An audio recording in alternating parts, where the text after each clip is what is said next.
लोकसभा का सत्र चल रहा था, इसलिए राजस्थान के कई बड़े नेता लोकसभा के सत्र में व्यस्त थे।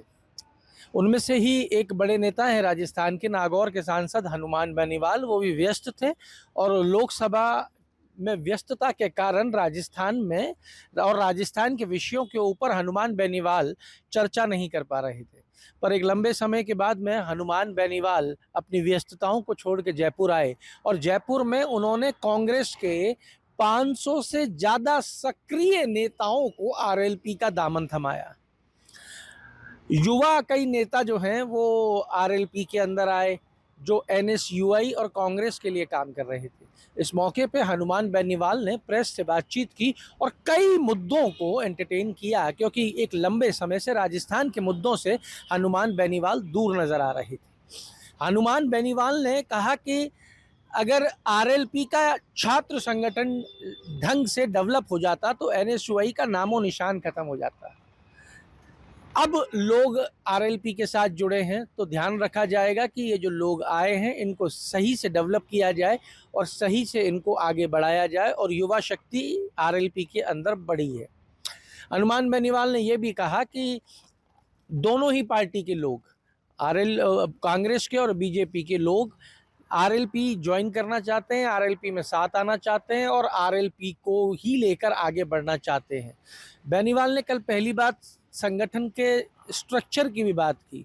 बेनीवाल बोले कि हमने कोर कमेटी बना रखी है जो ये तय करती है कि पार्टी में कौन आएगा और कौन जाएगा। बेनीवाल ने उन नेताओं के ऊपर भी बात की जो लोग छोड़ के चले गए आरएलपी को, अब उनकी वापसी का रास्ता कैसा होगा और वापसी का रास्ता किस तरीके से साफ होगा, इस पर भी हनुमान बेनीवाल बोले ये कोर कमेटी तय करेगी कि किसको लेना है और किसको नहीं लेना है। आरएलपी के अलावा हनुमान बेनीवाल ने कई और विषयों के ऊपर चर्चा की, जिसमें सबसे पहला विषय था प्रधानमंत्री की अजमेर दौरा। हनुमान बेनीवाल ने कहा कि प्रधानमंत्री का अजमेर दौरा ये सिद्ध कर गया कि Bharatiya Janata party event management में बढ़िया काम करती है। भारतीय जनता पार्टी बेरोजगार युवाओं से ज़्यादा उस इवेंट को सफल बनाने में चिंतित रहती है। हनुमान बेनीवाल ने प्रधानमंत्री के दौरे के अलावा और भी कई विषय जो राजस्थान में चल रहे थे, जैसे कि विधानसभा में भाजपा और कांग्रेस के नेताओं की नोक-झोंक। सवाल किया गया कि डोटासरा निरंतर भाजपा पे हमलावर हैं पर भाजपा कोई जवाब नहीं दे रही, तो इस पे हनुमान बेनीवाल ने कहा ये दोनों एक है और दोनों ही पार्टी एक दूसरे को समर्थन करती हैं, जिसकी वजह से इन सब की व्यवस्थाएं चल रही हैं। अब हनुमान ने ये भी कहा कि पकड़ना मेरा काम नहीं है, अगर हम सत्ता में होते तो दिखाते कि कौन किसको समर्थन कर रहा है और कौन कैसे आगे बढ़ेगा। हनुमान बेनीवाल ने उदयपुर फाइल्स के विषय को भी उठाया। हनुमान बेनीवाल ने कहा कि कांग्रेस के पास सीडी आ चुकी है। जिन लोगों ने कांग्रेस को वो सीडी दी है वो लोग कह रहे हैं कि हमने तो उनको सीडी दे दी, अब वो सिर्फ बातें कर रहे हैं। जिस तरीके से हनुमान बेनीवाल बात करते हैं, जो उनका अंदाज है, उसी अंदाज में उन्होंने कहा उदयपुर फाइल्स को लेकर कांग्रेस और भाजपा के बीच में डील हो गई है। हनुमान बेनीवाल ने कहा कि एक बड़ा विषय है और ये बहुत जल्द सामने आएगा और बहुत जल्द आरएलपी के हाथ में बहुत कुछ लगने वाला है जो बताएगा कि क्या है। और हनुमान बेनीवाल ने दावा किया कि वो बहुत जल्द इसका खुलासा कर सकते हैं। एक लंबे समय के बाद में हनुमान बेनीवाल के राजस्थान की राजनीति को लेकर इतना लंबे बयान और हर विषय को हनुमान बेनीवाल ने छुआ है। एक बार आप भी इत्मीनान के साथ में सुनिए कि उदयपुर फाइल से लेकर प्रधानमंत्री का दौरा और प्रधानमंत्री के दौरे से लेकर राजस्थान का 2 साल बनाम 5 साल क्या क्या बोले हैं हनुमान बेनीवाल। तोड़ते हुए कई कार्यकर्ताओं को आरएलपी ज्वाइन करवा रहे हो, कई कार्यकर्ता आरएलपी ज्वाइन कर रहे हैं एनएसयूआई वाले, क्या कहते हैं? देखिए, राष्ट्रीय लोकतांत्रिक पार्टी का अगर छात्र संगठन बन जाता राजस्थान में तो एनएसयूआई का पता भी नहीं चलता, लेकिन क्योंकि हमारा छात्र संगठन नहीं है तो एनएसयूआई के अंदर भी आरएलपी के बहुत से समर्थक हैं।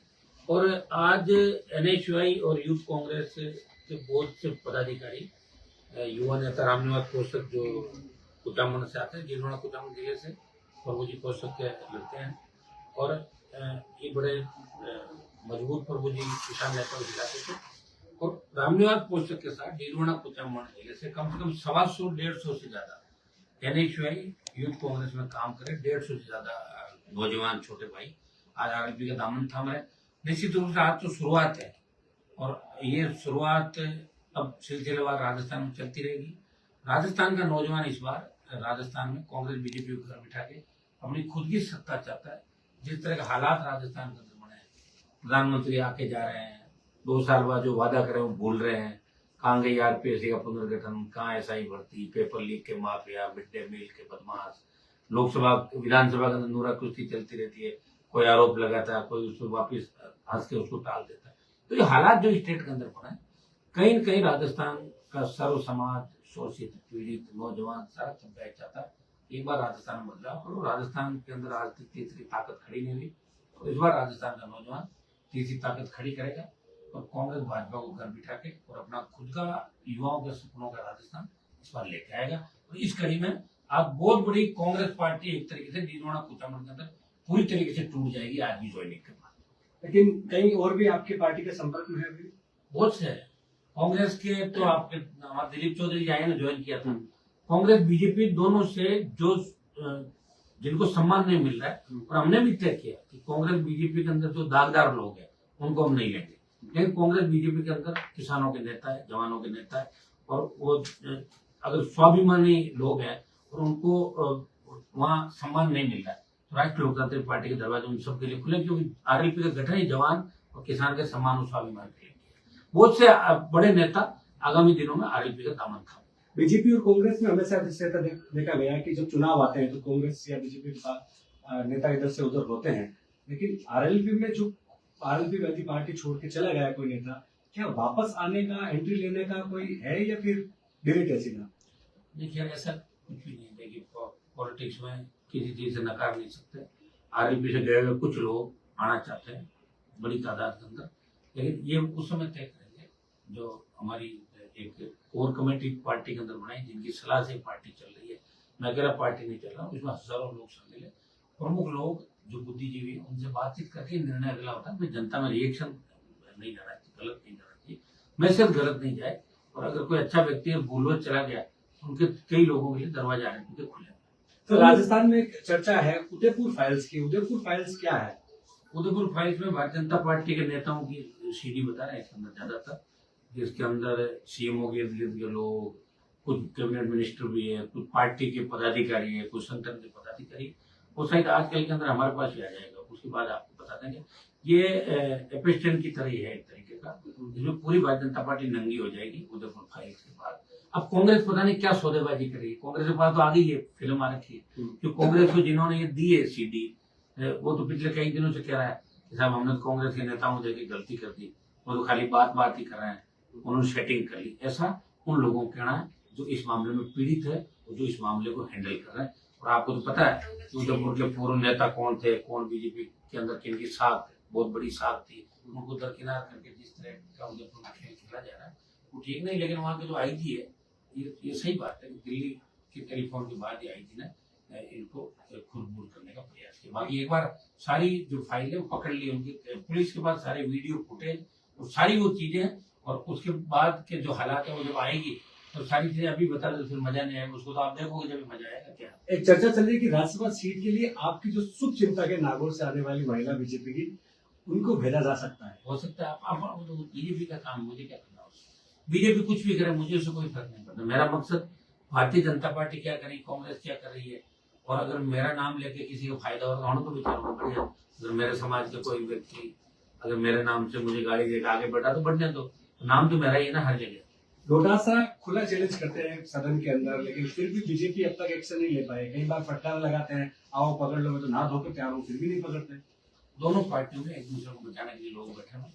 बीजेपी भी कई खेमों में बंटी हुई है, कांग्रेस अलग अलग खेमों में बंटी हुई है। वो तो मैंने आपको क्या कहा, कांग्रेस बीजेपी मिलकर राजस्थान को लूटेगी। पूरी बात साफ देखने को मिल रही है। यहाँ जिस तरह की स्पीच हो रहे हैं सदन के अंदर, जिस तरह की मजाक हो रही है, तो ये अगर हमारी सरकार और फिर कोई क्या देगी उसकी बात है। बाकी पहले हम क्या कह सकते हैं, पकड़ना हमारा हाथ में नहीं।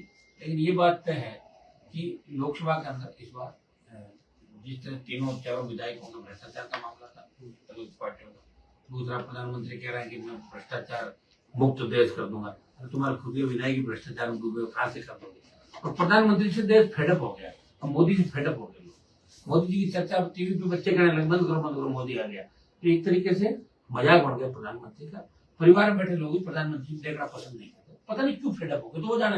लेकिन देश में आज प्रत्येक वर्ग, चाहे बीजेपी का कोर वोटर वो भी कह रहा है छोड़ो यार फालतू की लोरी सुनाएगा बिना बात के, ये हालत देश के अंदर हो। यूजीसी को लेकर बीजेपी का कोर वोटर ही विरोध कर रहा वो है। यूजीसी को लेकर हमने देखिए जो ओबीसी को उसके अंदर किया, उसमें आर्थिक आधार पर आरक्षण वाले लोगों को भी एक्चुअली यूजीसी की टीम ने जब देश के विभिन्न इलाकों के अंदर दौरा किया तो उन्हें पाया गया कि कई जाट ओबीसी में आता है, तो हरियाणा में जाट ओबीसी में नहीं आता, दूसरी स्टेट में नहीं आता, कई दूसरी जाति कहीं ओबीसी में आ रही है या एसटी में आ रही है, एससी में आ रही है और कहीं नहीं आ रही, ऐसी कई जातियां देश के अंदर। इसलिए यूजीसी ने पाया कि कुछ जगह ओबीसी के बच्चों के साथ भी एससी एसटी के बच्चों की तरफ बर्ताव हो रहा है, तो ओबीसी को उन्होंने लिया कि ओबीसी के बच्चों के साथ अगर बदमाशी की गई तो सस्पेंड करेंगे, मुकदमा दर्ज होगा। लेकिन उसमें विशेष रूप से आरक्षित आर्थिक आधार पर आरक्षण को भी रखा है। और हमें मांग कर रहा है कि यूनिवर्सिटी कॉलेज में पढ़ने वाला कोई भी बच्चा अगर घर से जाता है तो उसके अंदर जातीय भावना नहीं होती है, सही बात है।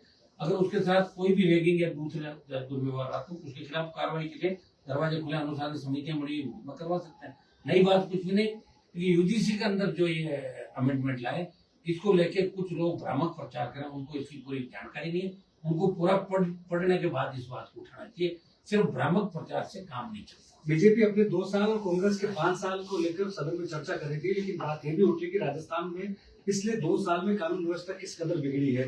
लगातार गैंगस्टर धमकियां दे रहे हैं नेताओं को, फिरौती मांग रहे हैं, खुलेआम कुछ नहीं कर पा रहा। लेकिन नेताओं में हिम्मत कहाँ है? जब गैंगस्टर धमकी देते हैं सबसे पहला बयान तो मुझे देना पड़ता है, उसके बाद उठते हैं बाकी लोग। तो देख लेंगे हनुमान जी के साथ कुछ नहीं हुआ उसके बाद हम उठेंगे। डरे हुए हैं राजस्थान के नेता, और आज से नहीं डरे। आनंद पाल के समय 2005-6 से मैंने देखा था, तो आज सदन में जोर जोर से चिल्लाते हैं।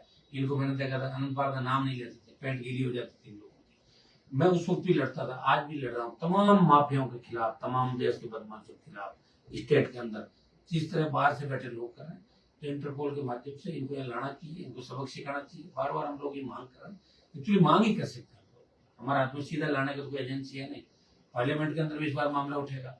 लेकिन कांग्रेस देखिए, वसुंधरा जी के आने के बाद गहलोत का 98 का 3 का कार्यकाल और 3 से 8 का कार्यकाल, कि राजस्थान जातिवाद की ओर मुड़ गया।